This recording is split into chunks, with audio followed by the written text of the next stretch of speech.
ओम। तो पिछली बार जो बात हो रही थी वो ये था, साधि भूतादि दैवम माम साधि यज्ञम च ये विदु प्रयाण काले अपि च माम ते विदुर्युक्त चेतसः। जो पुरुष अधिभूत और अधिदैव के सहित तथा अधियज्ञ के सहित सबका आत्मरूप मुझे अंतकाल में भी जानते हैं, वे युक्त चित्त वाले पुरुष मुझे जानते हैं अर्थात प्राप्त हो जाते हैं। यहाँ तक कल हुआ था, है ना।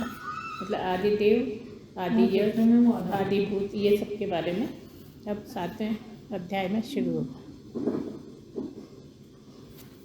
ओम। आगे शुरू हो रहा है। प्रश्न पूछ रहे हैं। अर्जुन उवाच, अर्जुन पूछ रहे हैं, किम तद ब्रह्म किम अध्यात्मम किम कर्म पुरुषोत्तम अधिभूतम च किम प्रोक्तम अधिदैवम किमुच्यते। अर्जुन ने कहा, हे पुरुषोत्तम, वह ब्रह्म क्या है? पहला प्रश्न। अध्यात्म क्या है? दूसरा प्रश्न। कर्म क्या है? तीसरा प्रश्न। अधिभूत नाम से क्या कहा गया है? ये चौथा। अधिदैव किसको कहते हैं? ऐसे 5 चीज़ें अर्जुन ने पूछा। क्यों पूछा? क्योंकि पिछला अध्याय यहाँ पर ख़त्म हुआ था इन बातों को लेके। अधिभूत, अधियज्ञ, अधिदेव और अधियज्ञ, ऐसे 3 चीज़ों की बात पिछले समय हुई थी और अभी फिर से पूछ रहे हैं। इसी के बारे में आगे चर्चा होगी। अधियज्ञः कथम को अत्र देहे अस्मिन् मधुसूदन प्रयाण काले च कथम केयो असि नियतात्मभिः। हे मधुसूदन, यहाँ अधियज्ञ कौन है और वह इस शरीर में कैसे है तथा युक्त चित्त वाले पुरुषों द्वारा अंत समय में आप किस प्रकार जानने में आते हैं। इसके आगे और बोला है, क्या बोला?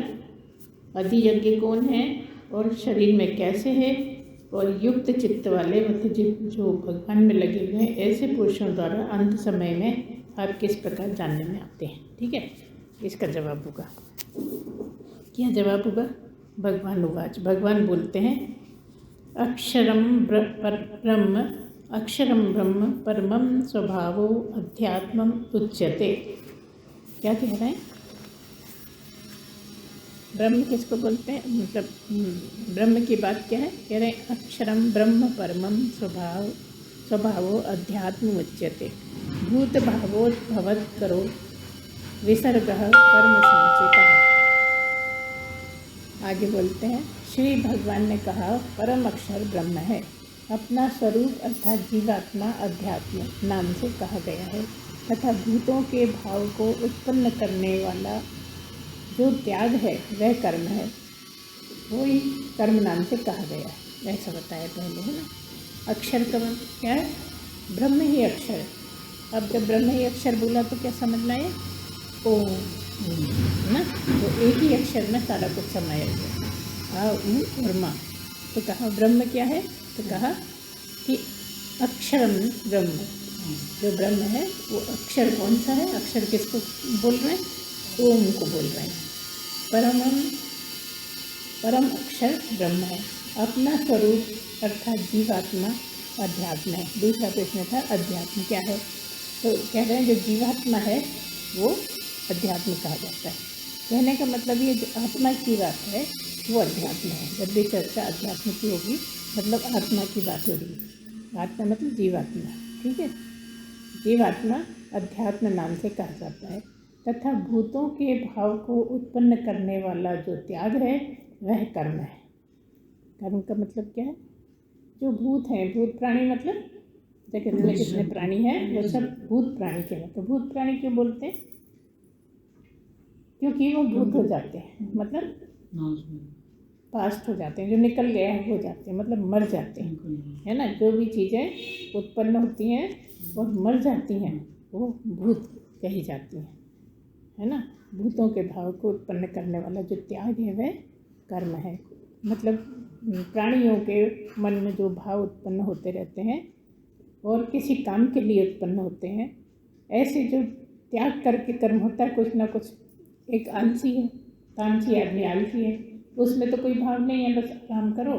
काम की बात कही तो चिढ़ जाएगा, कुछ भी बोलेगा, झगड़ेगा, कुछ भी करेगा।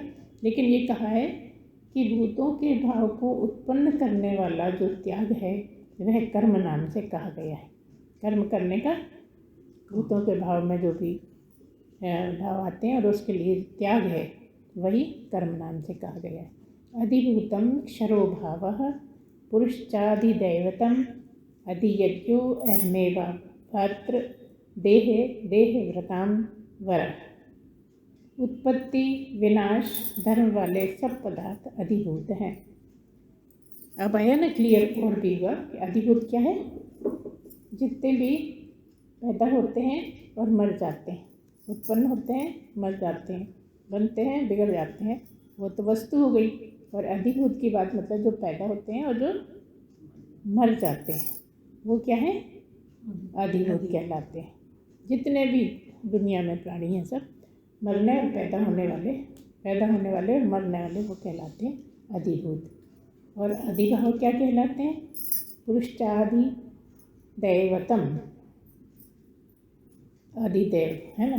अब अधियज्ञों की बात, अधियज्ञो अहमेवात्र देहे देहव्रताम वर। उत्पत्ति विनाश धर्म वाले सब पदार्थ अधिभूत हैं। ठीक है, पहली बात। हिरण्यमय पुरुष अधिदैव है। और हे देहधारियों में श्रेष्ठ अर्जुन, इस शरीर में मैं वासुदेव ही अंतर्यामी रूप से अधियज्ञ हूँ। बचे हुए 3 हैं प्रश्न। जो भी कहा कि जो भी उत्पत्ति होती है, पैदा होते हैं, विनाश होता है, मर जाते हैं, ऐसे जो धर्म वाले, जिनका ऐसा धर्म है, जो पैदा होते हैं, मरते रहते हैं, वो सब अधिभूत कहलाते हैं। और हिरण्यमय पुरुष किसको बोलते हैं, प्रजापति। प्रजापति किसको बोलते हैं, ब्रह्मा को ही प्रजापति बोलते हैं। हिरण्यमय मतलब, हिरण्यमय पुरुष जहाँ भी आएगा मतलब ब्रह्मा को इंगित किया जा रहा है, ब्रह्मा को बोला जा रहा है। तो कहा हिरण्यमय पुरुष अधिदैव है। एक मतलब क्या है, एक तो प्राणी का है पैदा होना मरने वाला, वो तो कौन हुआ, अधिभूत हो गया। दूसरा जो है वो अधिदैव हो गया, है ना। देव है ना, ब्रह्मा विष्णु महेश। तो आसान तरीका ये है कि बस ये याद रखो, अधिदेव कौन है, ब्रह्मा विष्णु। ब्रह्मा को कहा है क्योंकि देव आ रहा है, इसलिए एकदम आपको याद आ जाएगा कि ये ब्रह्मा की बात हो रही। और हिरण्यमय पुरुष कहते हैं, ब्रह्मा को हिरण्यमय पुरुष बोलते हैं, प्रजापति बोलते हैं। और अधिदैव देवताओं की बात है, तीनों देवताओं की श्रेणी में है, इसलिए अधिदैव। और हे देहधारियों में श्रेष्ठ अर्जुन, इस शरीर में मैं वासुदेव ही अंतर्यामी रूप से अधियज्ञ हूँ। अब अपना बोल रहे हैं कि मैं जो हूँ वो, इस शरीर में जो मैं विराजमान हूँ वही क्या है, अधियज्ञ। यज्ञ की बात परमात्मा से जोड़ दो, याद रहने में कुछ नहीं, मुश्किल नहीं करती, बहुत मुश्किल होती, बहुत परेशान होते लोग, कैसे याद करें, समझ में नहीं आता, बहुत पछते रहते हैं, समझ नहीं आता। तो सीधी बात यह है कि जब आप अधिभूत मतलब भूतों की बात हो रही है, इसका मतलब प्राणियों की बात हो रही है ना। अधिदेव, देव कौन है, ब्रह्मा विष्णु महेश है, ये ब्रह्मा की बात हो रही है। यज्ञ कौन है, परमात्मा की बात हो रही है। अधियज्ञ, अधि सब में लगा। ठीक है, इस तरह से याद करोगे ना तो समझ में भी आएगा और आगे याद भी करेगा। अब कह रहे हैं इस शरीर में वासुदेव ही अंतर्यामी रूप से अधियज्ञ। अगला, अंतकाले च मामेव स्मरन् मुक्त्वा कलेवरम यह प्रयाति स मद्भावम याति नास्त्यत्र संशयः। जो पुरुष अंतकाल में मुझको ही स्मरण करता हुआ शरीर को त्याग कर जाता है, वह मेरे साक्षात स्वरूप को प्राप्त होता है, इसमें कोई भी संशय नहीं है ना। आखिरी बोल दिया कि किस तरह, जो 5वां प्रश्न था ना उनका, कि अंत समय में कैसे जानने में आते हो, है ना, क्या बोला था, युक्त चित्त वाले पुरुषों द्वारा अंत समय में आप किस प्रकार जानने में आते हो, उसकी बात बता रहे हैं कि शरीर को त्याग कर जाता है। जो पुरुष अंतकाल में मुझको ही स्मरण करता हुआ शरीर को त्याग कर जाता है, वह मेरे साक्षात स्वरूप को प्राप्त होता है, इसमें कुछ भी संशय नहीं। ये आखिरी वाला सवाल हो गया। ठीक है, सब समझ में आए ना। 5 सवाल थे। आप घर में पढ़ोगे ना बार बार तो याद आएगा, और नहीं पढ़ोगे तो फिर 0 पे आ जाओगे। इसलिए जो भी बताते हैं उसका चिंतन मनन करो, चिंतन मनन करो, और जब लगे कि नहीं ध्यान आ रहा तो फिर देख लो। इस तरह से करोगे तो आपको पूरा याद आने लगेगा। चिंतन करना बहुत आवश्यक है यहाँ पे। अगर चिंतन नहीं करोगे तुम इस लाइन के प्राणी नहीं हो। यम यम वा अपि स्मरण भावम त्यजन्त्यन्ते कलेवरम तम तमेवैति कौन्तेय सदा तद्भावम भाविता। हे कुंती पुत्र अर्जुन, यह मनुष्य अंत काल में जिस भी भाव को स्मरण करता होगा, शरीर का त्याग करता है, उसको ही प्राप्त होता है, क्योंकि वह सदा ही उसी भाव से भक्ति करता है। समझे? ये तो हम अक्सर बोलते रहते हैं आपको, है ना, सत्संग में बहुत बार बोलते हैं कि जो व्यक्ति अंत समय में, जब मरने का समय आ जाता है, अंतिम समय में, जैसा वो सोचता है, जैसा उसका मन में आता है, वो जैसे भाव में पहुंचेगा वैसे ही वो आगे उसका असर होगा, वही हो जाएगा। वो जैसे हिरण का जो देते हैं ना उदाहरण, वो इसी को है। फिर से पढ़ते हैं। यह मनुष्य अंत काल में जिस भी भाव को स्मरण करता हुआ शरीर का त्याग करता है। मतलब अंत समय में जिसको भी याद करता है, जिसको भी सोचता है, वो उसको ही प्राप्त होता है, क्योंकि वह सदा उसी भाव से भावित रहता है। अंत समय में कौन सी याद आएगी बात? जो आप हमेशा जिसमें रमे रहते हो। अगर आप बुराइयों में रमे हो तो बुराई आ जाएगी, अगर आप रिश्तेदारों में रमे हो तो रिश्तेदार याद आ जाएंगे, अगर आपको बेटे में ज़्यादा मन पड़ा है तो बेटा याद आ जाएगा। तो यही बात बोल रहे हैं कि अंत समय में जो भी भाव आएगा उसी को प्राप्त हो जाएगा। अब जैसे कहो कैसे बेटे को कैसे प्राप्त हो जाएगा? बेटे का याद आ रही है तो बेटे को कैसे प्राप्त हो? बेटे का दोस्त बन के मिल सकता है, बेटे का बेटा हो जाए ऐसा हो सकता है, या बेटे का कोई भी समीप वाला कोई हो सकता है। इस तरह से वो उसी को प्राप्त होता है, मतलब उसी का कहीं ना कहीं संबंधी हो जाएगा। और अगर भगवान को याद करोगे तो मोक्ष हो जाएगा। इतना स्पष्ट तो है सब कुछ कि अगर तुम भावित काहे में हो? भगवान में हो।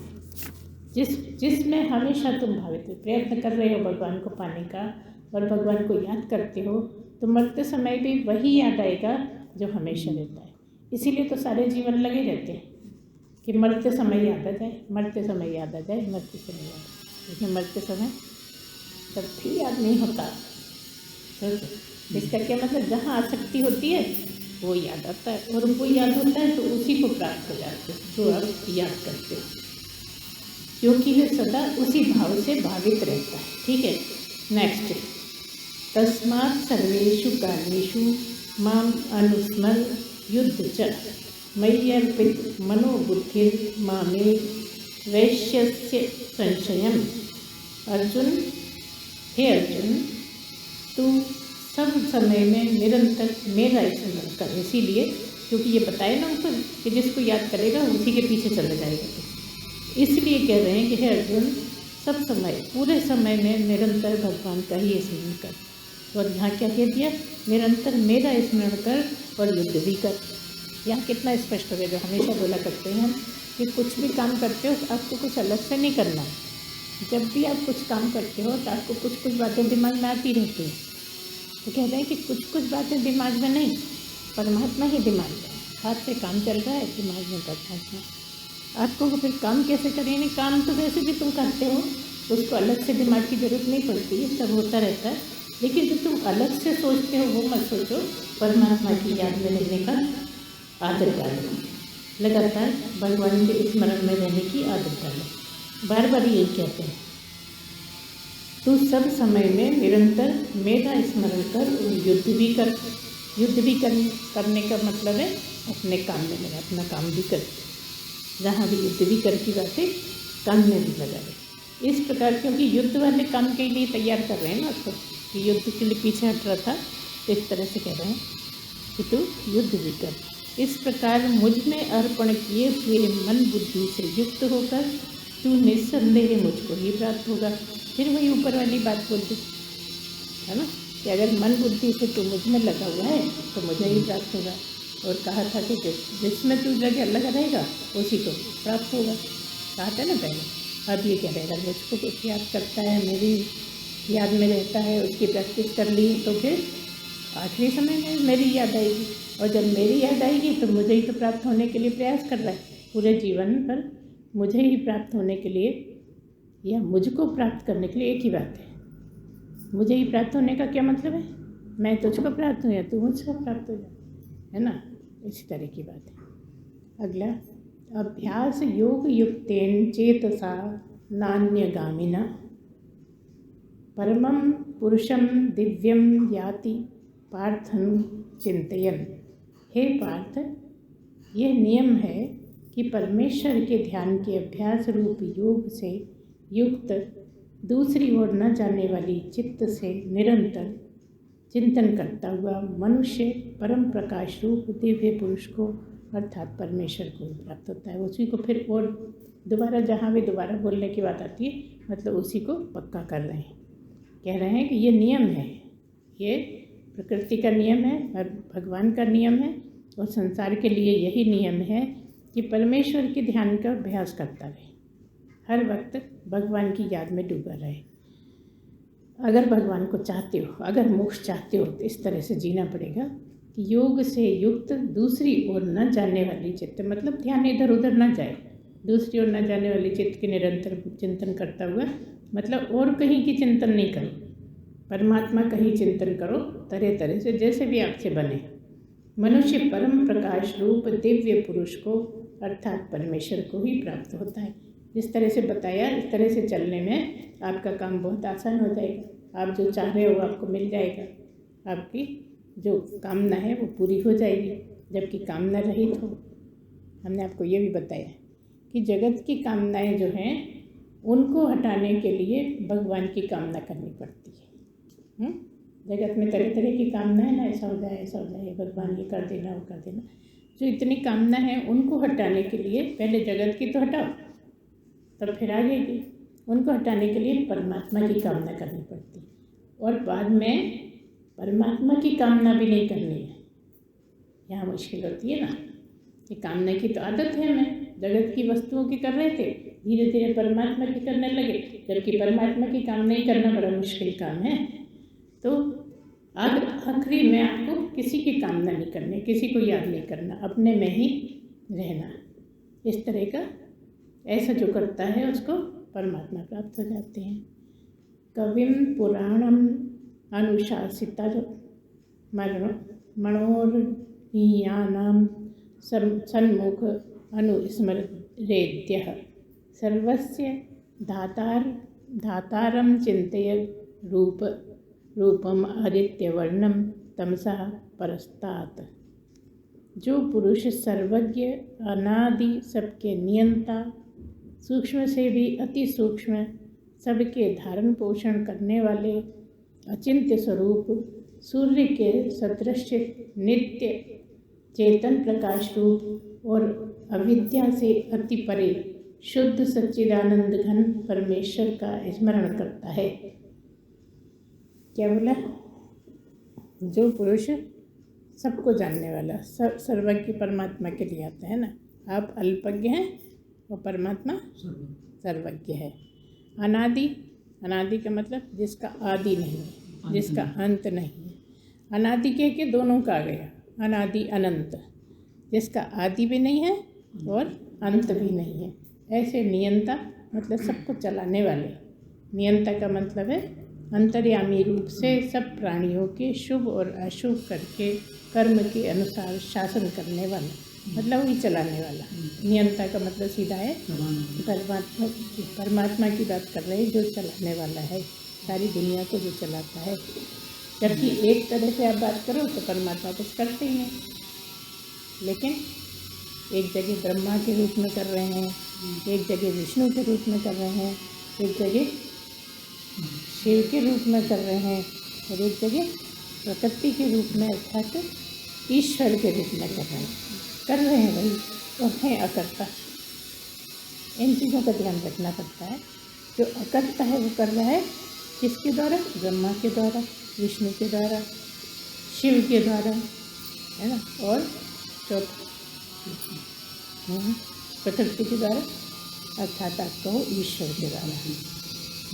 प्रकृति ही ईश्वर अब इतना है, ठीक है। फिर क्या है? सूक्ष्म से भी अति सूक्ष्म सबके धारण पोषण करने वाले अचिंत्य स्वरूप, सूर्य के सदृश नित्य चेतन प्रकाश रूप और अविद्या से अति परे शुद्ध सच्चिदानंद घन परमेश्वर का स्मरण करता है। एक एक चीज़ बता दी। पहले बता दिया सर्वज्ञ, मतलब सबको जानने वाला।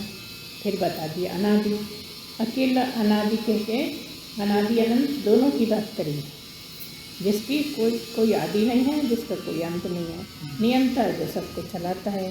सूक्ष्म से भी अति सूक्ष्म सबके धारण पोषण की, मतलब हर तरह की जो करता है जगत के लिए, कितनी छोटी से छोटी चीज़ें हों उसके लिए भी सब कुछ करता है। अचिंत्य स्वरूप, सूर्य के सदृश नित्य चेतन प्रकाश रूप, यहाँ चेतन की ध्यान रखना है आपको, नित्य चेतन प्रकाश रूप और अविद्या से अति परे, मतलब विद्यावान कौन?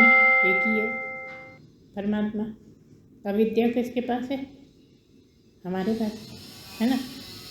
तो अविद्या से अति परे शुद्ध सच्चिदानंद, वही परमात्मा के लिए बोल रहे हैं, परब्रह्म के लिए बोल रहे हैं, शुद्ध सच्चिदानंद परमेश्वर का स्मरण। कुल मिला के ये जो 2-3 बताए ना, इसमें क्या है कि भगवान का ही चिंतन करना, इतनी बात है, उसी को स्मरण करते रहो, इसको ब्रह्म को, परमात्मा सच्चिदानंद को। प्रयाण काले मनसा चलेन भक्त्या युक्तो योग बलेन चैव भ्रुवोर्मध्ये प्राण आवेश्य सम्यक सतम परम पुरुष मुपैति दिव्यम। वह भक्ति युक्त पुरुष अंतकाल में भी योग बल से भ्रुकुटी के मध्य में प्राण को अच्छी प्रकार स्थापित करके फिर निश्चल मन से स्मरण करता हुआ उस दिव्य रूप परम पुरुष परमात्मा को ही प्राप्त होता है।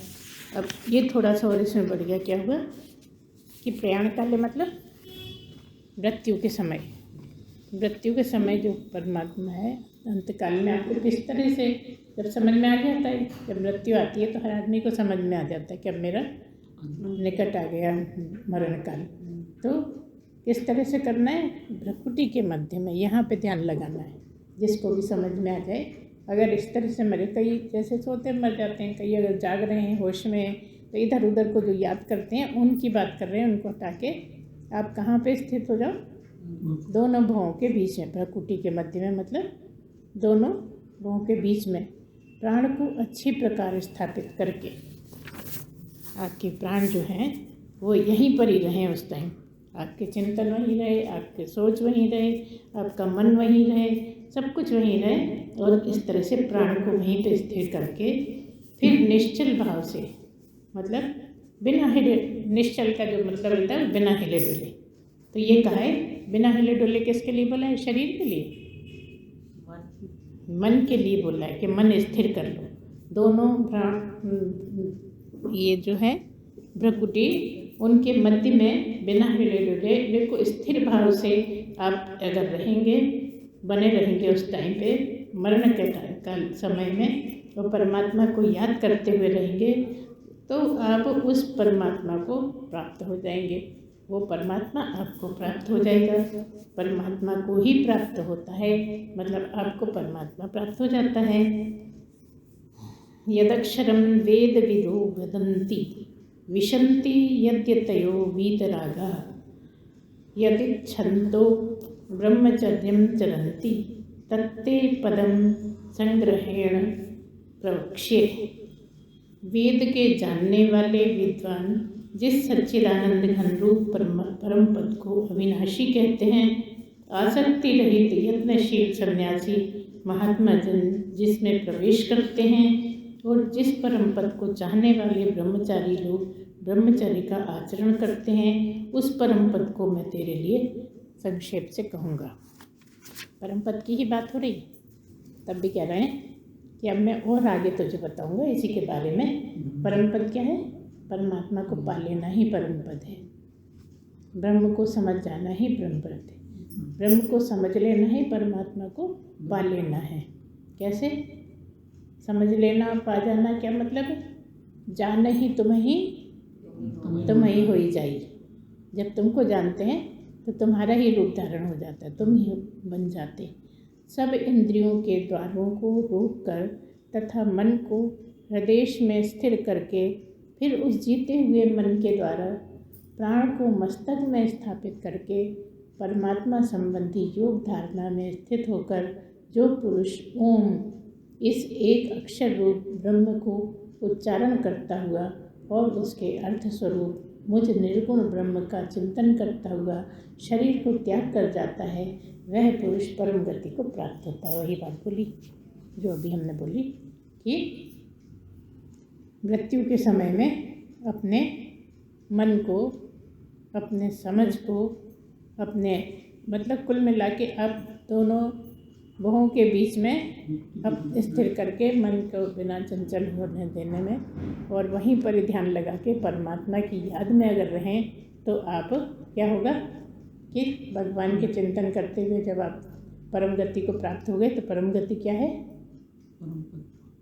ब्रह्म को पा जाना ही परम गति है ना। उसी की बात कर रहे हैं। इस तरह से अगर रहोगे जैसा अभी इस वाले में बताया गया तो आप क्या होगा? परमात्मा को प्राप्त हो जाओगे। तो किस तरह से याद करोगे परमात्मा को? ओम के रूप में याद कर सकते हो, है ना। आपका मन में होठ चल नहीं रहे, आँखों से दिख नहीं रहा, कुछ चीज़ चल नहीं रही तो क्या होगा? ओम का ध्यान करके आप उस समय ओम मन में चलता रहे, क्योंकि मन तो जाएगा तो सभी खत्म हो जाएगा। जब तक मन है उससे पहले आँखें भी चली जाती हैं और जीभ भी नहीं चलती है, सूंघने में नहीं आता है, धीरे धीरे धीरे धीरे करके सबसे आखिरी में प्राण जाते हैं। इस तरह से अनंत चेतः सततम यो माम स्मरति नित्यशः तस्याहं सुलभा पार्थ नित्य युक्तस्य योगिनः। हे अर्जुन, जो पुरुष मुझ में अनन्य चित्त होकर सदा ही निरंतर मुझ पर पुरुषोत्तम को स्मरण करता है, उस नित्य निरंतर मुझ में युक्त योगी के लिए मैं सुलभ हूँ, अर्थात उसे सहज ही प्राप्त हो जाता हूँ, मिल जाता है।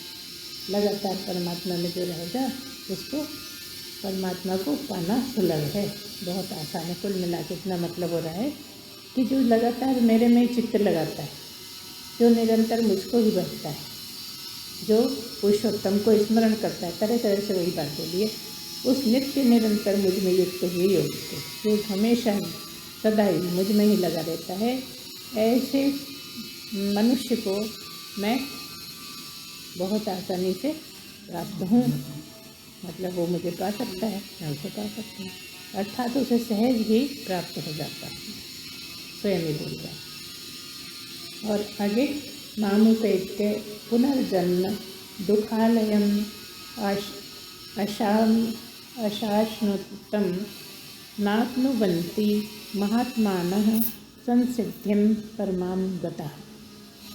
परम सिद्धि को प्राप्त महाजन मुझको प्राप्त होकर दुखों के घर एवं क्षणभंगुर पुनर्जन्म को नहीं प्राप्त होते। अभी तो क्षणभंगुर जगत में रह ही रहे हो तुम, अगर इस तरह से नहीं करोगे तो फिर इसी जगत में आ जाओगे, ये मतलब है। जो ऐसा नहीं करते, इतने 3-4 में जो बोला गया श्लोकों में, जो मनुष्य इस तरह से नहीं करता है उसका क्या होता है? फिर इसी संसार में आ जाता है। कैसे आ जाता है? अपने कर्मों का फल भोग कर, बिना फल भोगे नहीं आएगा। या फिर अगर वो बहुत इस जन्म में ही मजबूत बन गया है, मतलब क्या, शरीर संपत्ति तो उसने खूब कमाई करी है, तो क्या होगा? उसकी सहन शक्ति बढ़ जाएगी, और सहन शक्ति जब बढ़ जाएगी तो डायरेक्ट मनुष्य जन्म में भी आ सकता है। नीचे की योनियों में क्यों भेजा जाता है? क्योंकि यहाँ बहुत हल्ला गुल्ला करता रहता है। जहाँ भगवान ने थोड़ा सा कष्ट दिया युद्धम मच जाता है, और नीचे वाला कुछ करता ही नहीं। नीचे वाले जितने जानवर हैं क्या करेंगे बेचारे, वो तो भगवान ले चल रहे हैं जिस करेंगे। तो मतलब आप ही जिम्मेदार हैं नीचे जाने में। अगर आपने अपने सहनशीलता बढ़ा ली है। क्या है सहनशीलता? षट संपत्ति में जल्दी तितिक्षा अगर बहुत ज़्यादा कमारी कर ली है तो आप फिर से मनुष्य जन्म में आ सकते हैं। कितना आसान है। जबकि अगर नहीं, आपने तितिक्षा नहीं है तो फिर आपको हाँ मजबूर करके तकलीफें दी जाती हैं ताकि आपके को कर्म कट जाए, इसलिए नीचे के जन्मों में जाना पड़ता है। तो मनुष्य रहते अगर आपने षट संपत्ति की खूब कमाई कर ली है तो भगवान को प्राप्त होने तक आप फिर से मनुष्य फिर से मनुष्य फिर से मनुष्य बन सकते हैं। ये भी कोई कम बात नहीं है ना, ये छोटी मोटी बात नहीं। तो कहा आप इस तरह से फिर दुखालय में आ जाओगे। जो तुम्हें बहुत दुख लगता है ना, तकलीफ़ के टाइम, परेशानी के टाइम, फिर यहीं पे लौट के आ जाओगे अगर ये सब नहीं करो। इसीलिए से समझा है कि ऐसे रहो, ऐसे करो, ऐसे अगर करोगे तो तुम छूट जाओगे तकलीफ़ों से, दुखों से, है ना, और मुझ में ही स्थापित हो जाओगे। और अगर ऐसे नहीं करोगे तो फिर यहीं आके दुख भुगते रहना, फिर हमसे नहीं बोलना। आगे बोल रहे आ ब्रह्म भुवना लोका पुनरावर्तिनो अर्जुन मामुपेत्य तु कौन्तेय पुनर्जन्म न विद्यते। हे अर्जुन, ब्रह्मलोक पर्यंत सब लोग पुनरावर्ती हैं,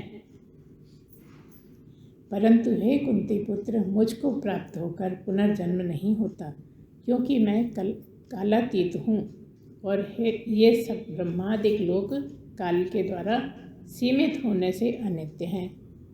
क्या बोल रहे हैं? ब्रह्मलोक पर्यंत मतलब ब्रह्म तक भी, ब्रह्म की जहाँ है, जो ब्रह्मलोक कहलाता है, ब्रह्म तो सब जगह है, लेकिन जो ब्रह्मलोक, जो ब्रह्म को पाने से नीचे की चीज़ होती है वो ब्रह्मलोक तक की होती है। और अगर पूर्णता हो गई है तो ब्रह्म को प्राप्त कर लिया।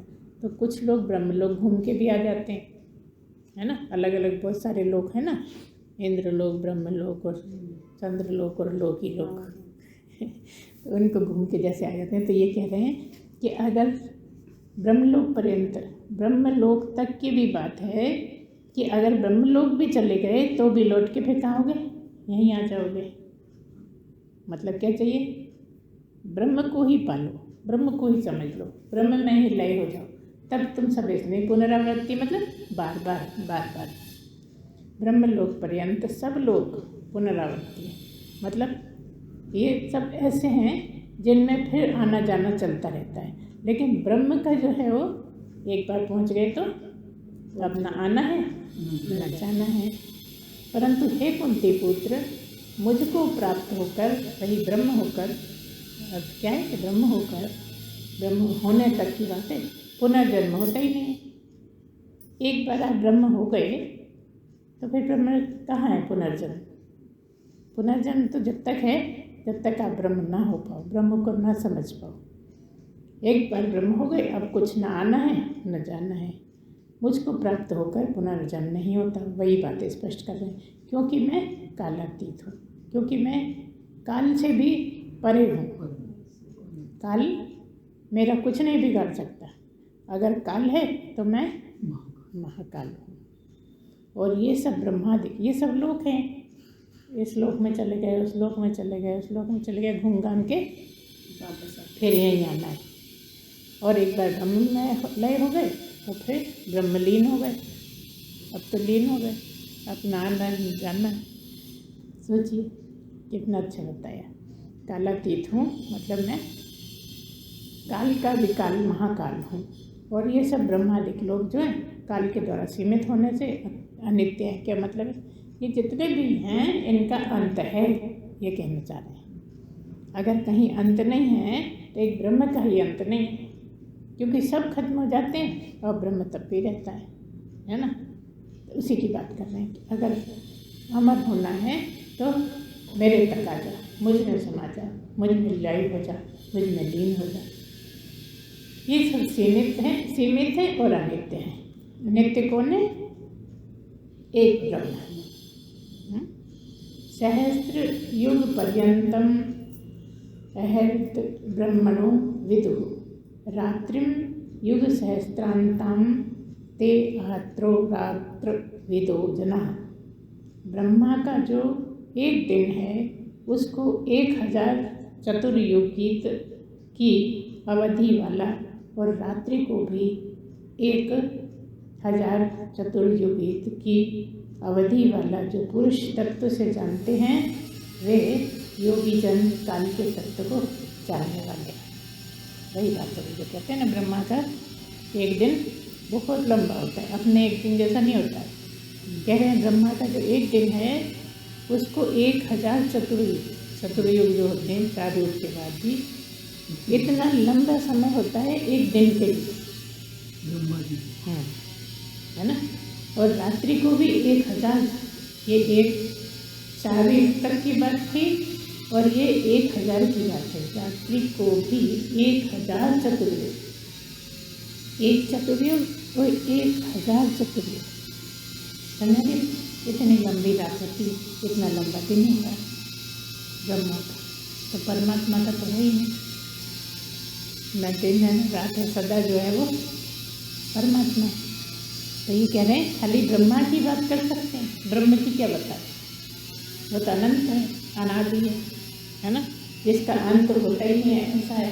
तो ब्रह्मा तक की बात बता देते हैं, तो देव है ना, इसलिए चतुर्युग तक की अवधि वाला और रात्रि को भी 1000 चतुर्युग, मतलब क्या, एक दिन 1000 दिन के बराबर समय एक रात्रि का है।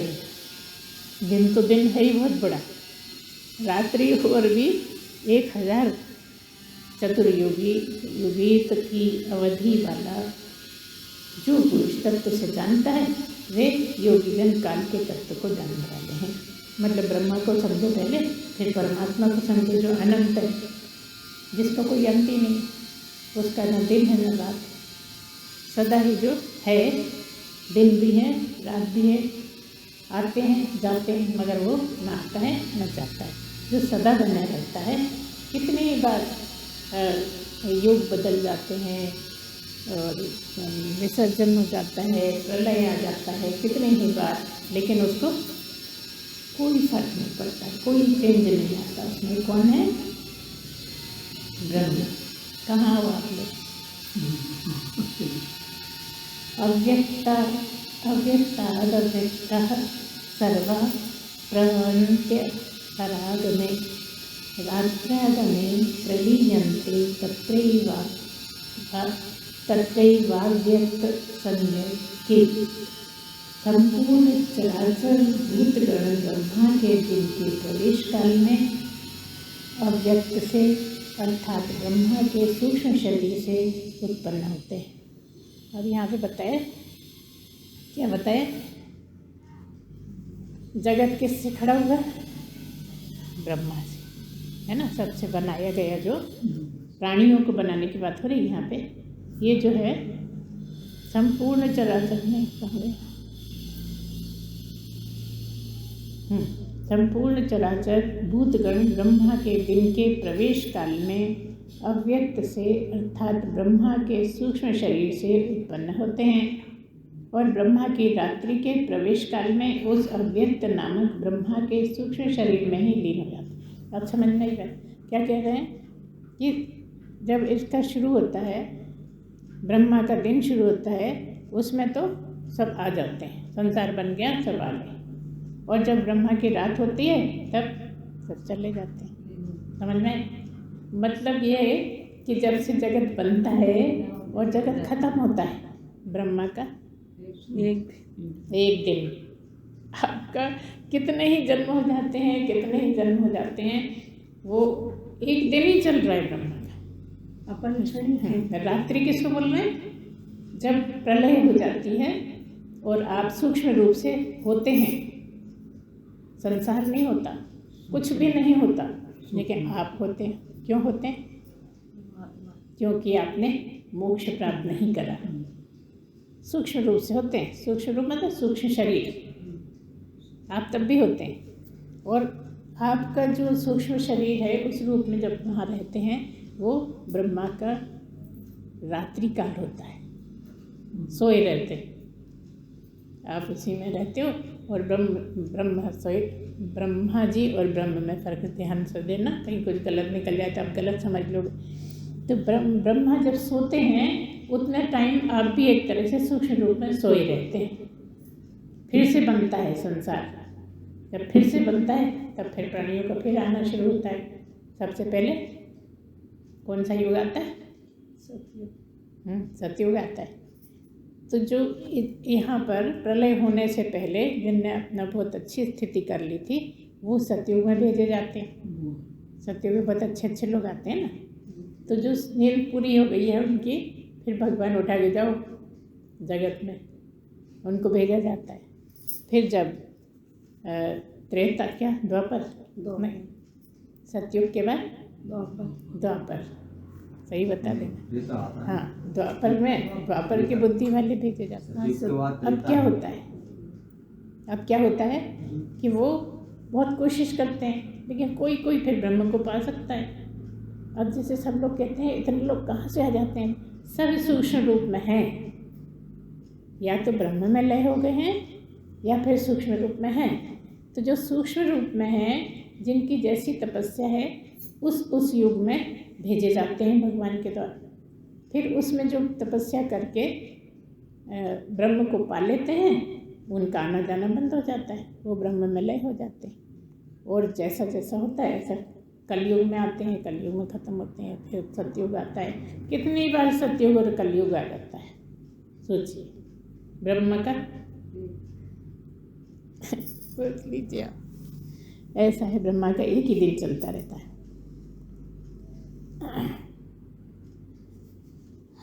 फिर क्या कहा? संपूर्ण चराचर भूतगण ब्रह्मा के दिन के प्रवेश काल में अव्यक्त से अर्थात ब्रह्मा के सूक्ष्म शरीर से उत्पन्न होते हैं और ब्रह्मा की रात्रि के प्रवेश काल में उस अव्यक्त नामक ब्रह्मा के सूक्ष्म शरीर में ही लीन हो जाते हैं। यहाँ तक हो गया। फिर भूतग्रामः स एवायं भूत्वा भूत्वा प्रलीयते रात्रागमे अवशः पार्थ प्रभव अत्यहरागमे।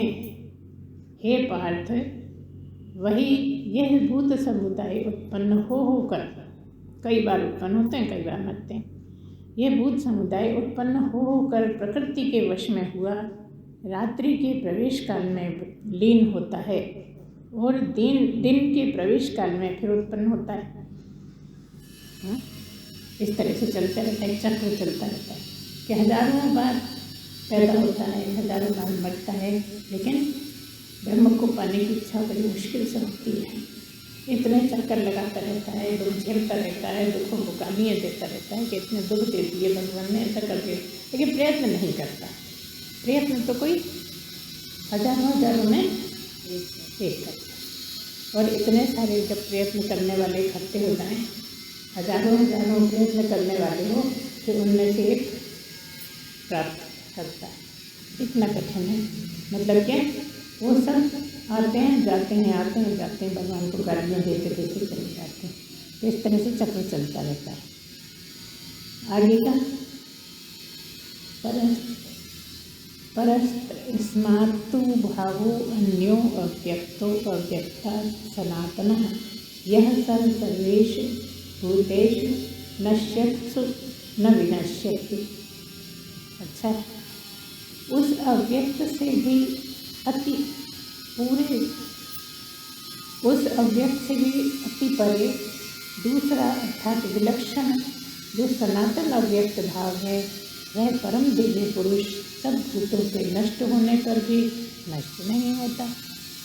जो बात पता है बार बार कि सब होता रहता है, आते रहते हैं जाते रहते हैं, सब होता रहता है, लेकिन एक जो नष्ट नहीं होता वो कौन? ब्रह्म परमात्मा। वो अच्छा है कि सब नष्ट होता है, सब होता रहता है, फिर आ जाते हैं, फिर जीवन व्यतीत करते हैं, लेकिन जो नहीं नष्ट होता वो एक परमात्मा ही है, सच्चिदानंद ही है।